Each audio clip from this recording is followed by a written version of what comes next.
So this is Nekesa Culture Hub again. We arrived in Cabernet quite late in the night. We slept well with my friend Chebet. She came to wait for us. Now we want to go to the soko, to the market, the Cabernet market. We want to get the vegetables for our African kitchen. So we want to see what Cabernet have to offer. We want to sample all the things they have. We hope we shall get the traditional vegetables. We shall be able to get all that we want. Then from here, we shall go all the way to their home. She's actually our host. We want to go and interact with the Tugen people, get to understand their culture, the kind of food they eat, how rich it is. And we also maybe get to understand why they remain young and they are healthy all through. So as we start, let us see what the soko has. Chebet, what are we looking for? We are going to look for managu. So managu. Then we want to get, that is your traditional vegetables? Yes. Okay. How do you call it in Tugen? In Tugen? Yeah. Sujot. So in Kibukusu we call it namasaka. To them they call it? Sujot. Suchot. Yes. So we are looking for suchot. And we are also looking for Sakchat. So I'm limited with the language, but I think Chebet will be able to get us the right words, and then we shall be able to get the right food, and then we shall be able to eat their food. We shall interact with them. We shall stay with them. We want to come and internalize their culture, and mainly we want to eat their food. So welcome to Culture Hub, our African kitchen, the Tugen version.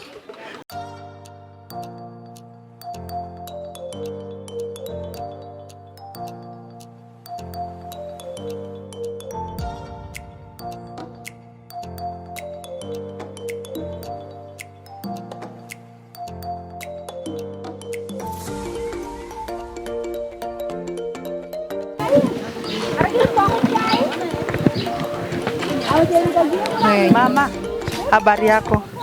Mimi naitwa Nekesa. Nimetoka Bungoma. Nimekuja huku kwenu, nataka kununua mboga. Niweze kupika chakula yenu. Sasa ninaomba uniuzie. Nitakuuzia. Sawa sawa. Sisi kwetu hii pia tuko nayo. Tunaita murere. Sasa hii kwetu tunaita murere na tunapika na kunde. Kunde ndio.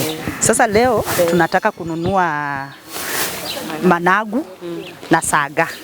Sasa saga kuna iko hii mix. Ni mix. Tutanunua tu ile na iko na terere ndani. Ni litoto. Ndio sasa litoto. Oh, kwani wewe una Bungoma? Unatoka Bungoma upande gani? Bumula.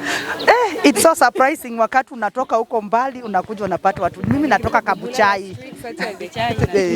Sawa sawa. Sasa unauza namna gani hizo mboga? Hii nauza 15. 15. Na hapa nikishika mkono ni shilingi 10. Okay. Mrenda 10.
Okay. Sasa biashara za soko tumemaliza, tumenunua mboga zetu vile tulitaka, tumetafuta. Ile kitu imetupea shida ni ndimu. So tujiulize kwa nini ndimu ni ngumu kupatikana huko kwetu Chebet. Inamaanisha ingawa hata kwetu Bungoma ndimu haipatikani. Sisi tunakula ile ndimu ya kutoka Uganda. Meaning kuna shida ya ndimu hii Kenya yetu. So wacha tumemaliza soko, tuende sasa tuanze kupika chakula yetu. Tuone vile our African kitchen from Culture Hub TV itakuwa. Asante.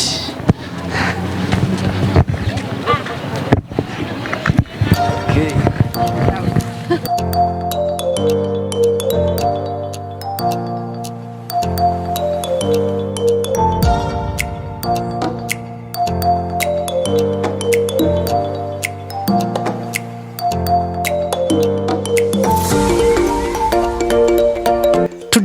are at the home of a friend. We have visited the Tugen, and we want to have a meal with them. And that is why we are here to prepare the African kitchen, the Tugen chapter. Among their food, they have roast meat, and that is why you see we have got a goat here ready for slaughter and roasting and actual visiting. Then we have the mboga. Usually they use managu, and there is the traditional vegetables that we are going to cook together with their traditional milk that they call mursk. Is it mursk or musk? Mursik. So we are going to organize and make a proper meal that we are going to have for dinner or supper rather as a community. Now you can see they have already arranged the stones ready to roast the goat. We are going to prepare brown ugali made from sorghum and millet. So if you have ever wished to know how the Tugen do their food, whether you have wanted to know how they do their Mbuzi or their mboga, just follow us, be with us, don't go away, and see how this is going to roll out. And at the end of the day, we are going to have a very sumptuous dish and feast. Thank you and welcome.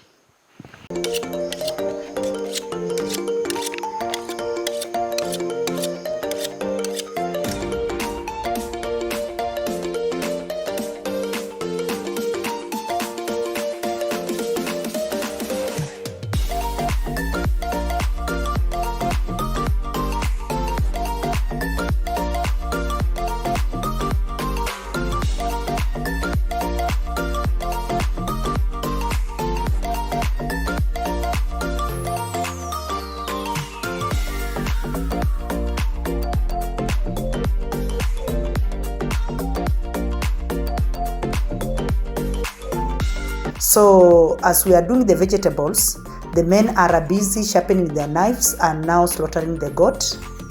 The slaughtering of the goat is done by the men, and you will learn that in the Tugen community, goat meat is usually used when there is a function, like during the wedding or during koito. It's also slaughtered when there's a lot of visitors in the home. Just the way the Tugen slaughter the goat is the same way the Luya slaughter the chicken for their visitors. So as you can see, the men are busy slaughtering the goat. Then after slaughtering comes the skinning, and I tell you, these men are experts and they are really experienced in the removal of the skin. When you look keenly, you will see that there is no meat that is going with the skin. They are removing it meticulously and very neatly. To make sure that the meat doesn't get dirty, they have placed down the banana leaves. The banana leaves are used to protect the meat from touching the ground or the soil, so that in most cases, traditionally the goat meat was not washed. So they have to maintain a high level of cleanliness and neatness. So they skin from the head to the legs. There are those who start with the legs, and there are those who start from the upper part. Point to note is that the way this goat has been slaughtered, it has not been slaughtered the way we do it in the slaughterhouse. It has been slaughtered the traditional way. They will explain to us why they are doing that and why they are doing it the traditional way. Immediately after the slaughter, you will see before any part is cut, the intestines are removed. In the Tugen community, usually before the meat is touched, they use the intestines to predict the future. In this case, we are being told by the old man that the intestines are used, one, to look at the harvest of the next year. According to our goat, the stomach looks perforated and swollen, unlike when it is flat. When the intestines are perforated, it means they are going to have a bountiful harvest in the new year. It means the harvest is going to swell, literally. So the swelling actually means bountifulness. And a flat intestine means there is going to be starvation and there are not going to be a harvest. So that is one thing we have learned from what we call the reading of the intestines of a goat, which is part of their culture. After that, now they have to start now removing each part of the goat. And we are also learning that in the Tugen community, each part of the goat is eaten by a different group of the people in the society. And as you can be able to hear from what the men are saying, there is the part that is eaten by the old men. There is the part that is eaten by the head of the family, who is the father. There is the part that is eaten by the women or the mothers of the home. There are that part that is eaten by the children, and actually there is also a part for the neighbors. This goes to tell you that in the Tugen community, it is not about a family affair. When you slaughter a goat, is a community affair, and that is why there is a specific part that is set aside for the community. And to emphasize the importance of that, we are being told that when they slaughter a goat and there is no neighbor nearby, they place the part that is meant for the neighbor on top of the house, on the roof, so that whoever passes by knows that in this home they slaughtered a goat, and that part that is hanging on the top of the house is actually meant for the neighbor. So the neighbor will just come in, go and pick his meat and go away, even without the owners of the home knowing which neighbor picked it.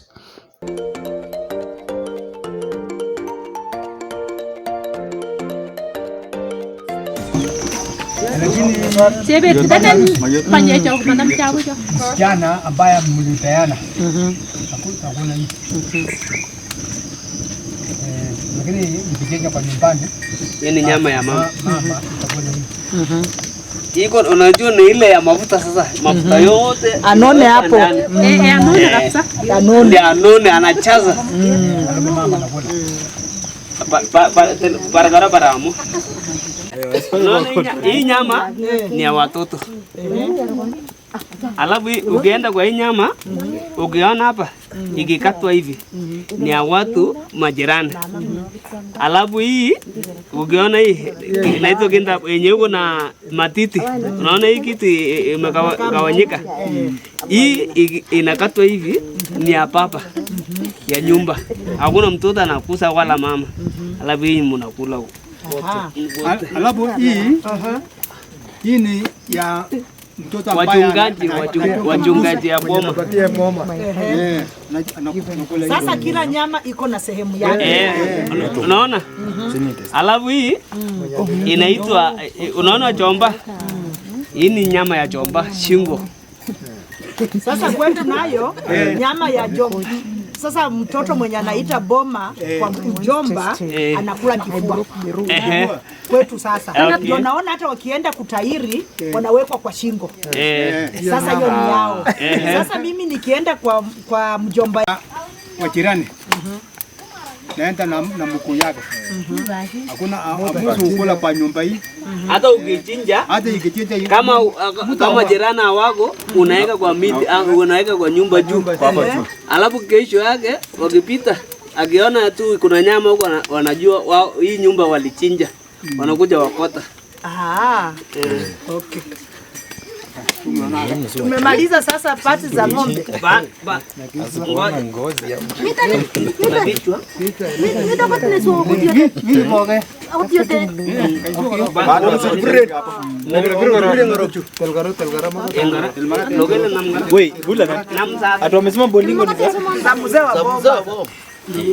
Boma niko na njia sasa. Ni shida. Yana wanapewa ile wazee wamekuwa wabongo. Si ati anakula. Haya. Hii roho ni ya mzee kwa nyumba hii. Sasa mama hawezi kula kidogo tu. Sasa kuonekana vile sisemi ati napinga mila, lakini kulingana na vile hiyo nyama nimeona ikipatianwa nini, naona ni kama kila sehemu inakuliwa na mzee. Sehemu mzuri. Kuna bahali. Unaona hii? Kwa matumbo. Alafu wanakula vingoona mama. Alafu hii ikichoma hii. Alafu natoa hii ulimi. Ulimi ya mzee. Mama anakula tu Masikio na macho. Ya mzee. Ya mzee. Hata watoto wanajua ya mzee. Alafu sasa ukiona hii shingo hii unaweza pea wa ndugu yako. Alafu hii unaona ni mbili. Hii ni wale walikuwa na chinja. Wanapata pati ya hii nyama. Unajua hakuna nyama yanapata ni hii tu. Kama wako 3, 10 wanashare hii. Hakuna ingine watapata. Kazi mbovu. Alafu hii wapi ile ingine?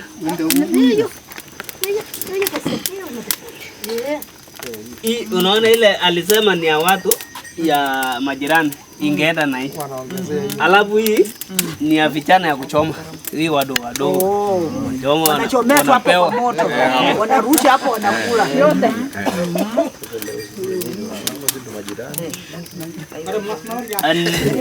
Kita gani?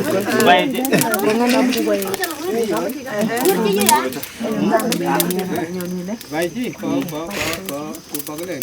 Yeye pia ni ya baba sio? Kwa tukupa views. Baba mali. Baba tuko vizuri. Mbuzi ililetwa mbali. Mwenye alileta Mwenye alifuata nini? Mwenye alileta na kamba ABCT. So akifika mbuzi imechinjwa. Anapewa nyama. Hiyo walisema ni ya watoto. Ni ya watoto. Hii ni ya watoto lakini anachoma. Wacha naeleza tu. Hii nyama hii. Kabla kuweka moto nyama hiyo yote inatangulia kuweka moto. Hii inaitwa masma. Inatangulia moto. Hebu tuweke tangulie tuone. Hawajaosha. Ayushi. Haina uchafu.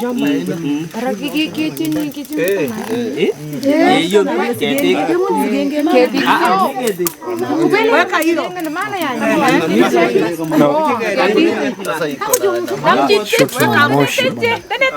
Tuna moshi. Wacha na ile hii sijione nimweka pana.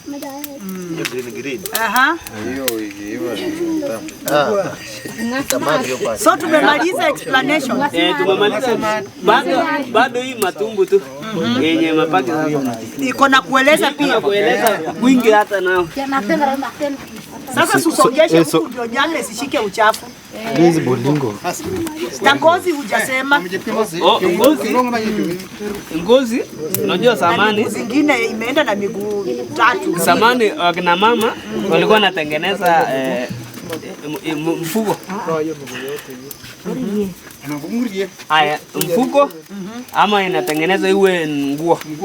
Juu zamani nguo ilikuwa ipatikana. Sasa wanatoa hii, unaona hii? Wanaenda toa hii yote mpaka inabaki plain kama ile ulikuwa naleta. Hiyo ilikuwa nimeleta. Sasa wanashona. Anashona skirt ama galuma, wanakutanisha ingine mpaka inatoa. Ingine anashona na kwa frangeti ya kufunika watoto. Anashona na kutanisha nini? Inashikanishwa. Alafu na kufunika watoto. Wanafunika na watoto. Okay. Ingine wanashona alafu na kwa nini? Kunia ya kuweka chakula. Ya kuweka chakula. Ya kubeba chakula. Haiwezi haribu, utakuwa imekauka. Utakuwa unakausha alafu alafu anatoa hii nyama. Kwa matumbo tuende sasa. Enda kwa matumbo sasa. Sasa unajua matumbo sasa akina mama wangekuwa wametoa, unaona hii wanatoa hii kwanza alafu hii hebu tutoe Weka chini.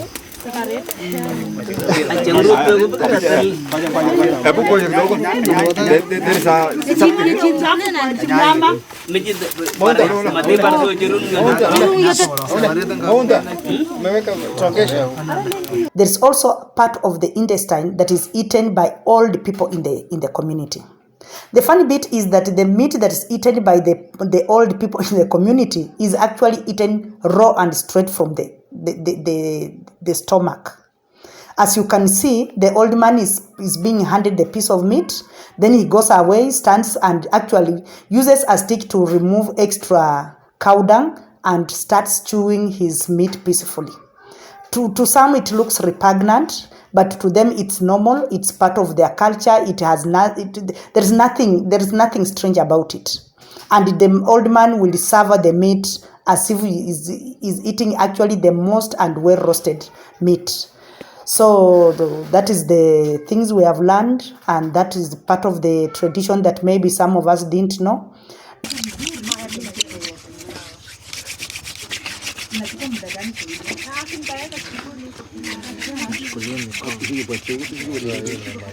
Now from there we now prepare the fire.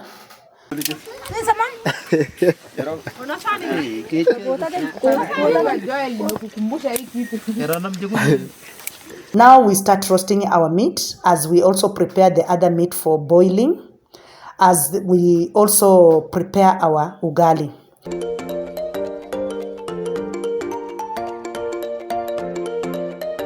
The people of this region eat their ugali, that is mixed sorghum and millet and a bit of maize. So they mix the three components, but here we are going to mix only the sorghum and the millet.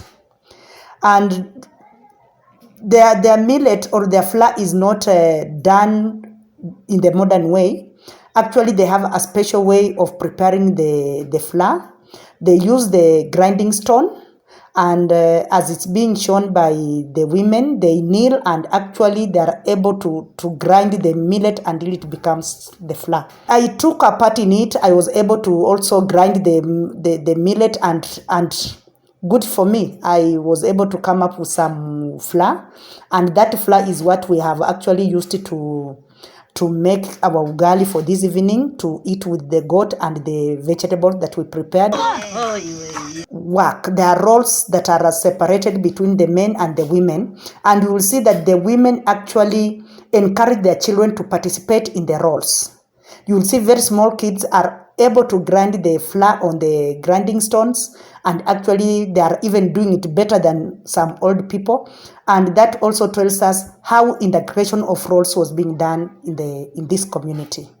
It's something to emulate. It's something that can actually add value in the lives of our generations by being able to be self-reliant and being able to do things the right way, and that the children cannot get stranded when they grow up. They can do it even when their parents are away, and they can be able to put a meal on the table. Now we want to go and see how our ugali is being prepared. Now that we have our unga here, the meat is peacefully roasting and the other one is boiling on the meko. We go to the kitchen. You will see that the Tugen has a way of making their earth stone. The earth stone is actually multiple. You will find that the earth is actually, you can find those that are 2, those that are 3. The reason for such earth stones is that you can be able to cook different meals at the same time. As you can see, we have our traditional vegetables actually boiling. You can see our goat is boiling, and at the same time we are able to make our ugali. So at the end of the day, you are able to have your whole meal ready at the same time and served. Instead of cooking the ugali, you put it aside, then you boil your mboga, you put it aside. So at the end of the day, when you finish cooking, then some of the vegetables are cold, you have to redo it again. They do it, and then also the earth stones, the way they are made, they also preserve. They are made in the way that they preserve a lot of heat. So even after cooking, you are able to keep your food warm for a very long time. Now let us move to their way of preparing ugali. Unlike other tribes and other regions, the Tugen has a very special way of making their own ugali. They will put the water on the fire to boil. After the water has boiled, they put a little unga, and then they stir with a special stick that is used for stirring the ugali. They stir the ugali until it evenly distributes. Then they continue adding little flour, and now use a different stick now to mix the flour. At the end of the day, you will see that their ugali is not hard. It is actually very light, to the point that you can actually be able to pour. It can actually be poured on the plate. Initially, I really wondered how that ugali is going to be eaten, but I was patient enough. I waited through the cooking, and now you see when the ugali has cooked, and because of the nature of the ugali, it has to take a bit more time on the fire cooking. And like when it's hard ugali, when you have to turn, and after the third or fourth turn, you remove it. This one takes almost like 1 hour on the meko before it is removed. After it has been removed, the Tugen do not serve their food together. The man or the father of the home is served separately, but the women or the mother is served together with the children. This is their way of doing it. I think it separates the two groups because of I want to believe it's out of respect, but also because I think during eating, the children were having their lessons from their mother while the old men were talking their own stuff. So the ugali is put on a special serving plate, and then they put it out. The men were eating from out. So after they have put the food, they serve the vegetables. Then, because traditionally there was no knife to cut the food or the ugali, they had a special stick that was used as a knife. As you can see, they used that stick to be able to cut the ugali, because now you see, because the ugali is so soft, you cannot be able to cut it using your bare hands. So they used that special stick to be able to cut the ugali. Then after that, they now let it to remove the heat. They let it rest a bit. Then after that, they start eating. Everybody will take their piece as they eat until they finish. When they are eating, the other thing we have learned is that the Tugen men don't eat and finish everything on the plate. They will eat and leave some little portion of the food on their plate.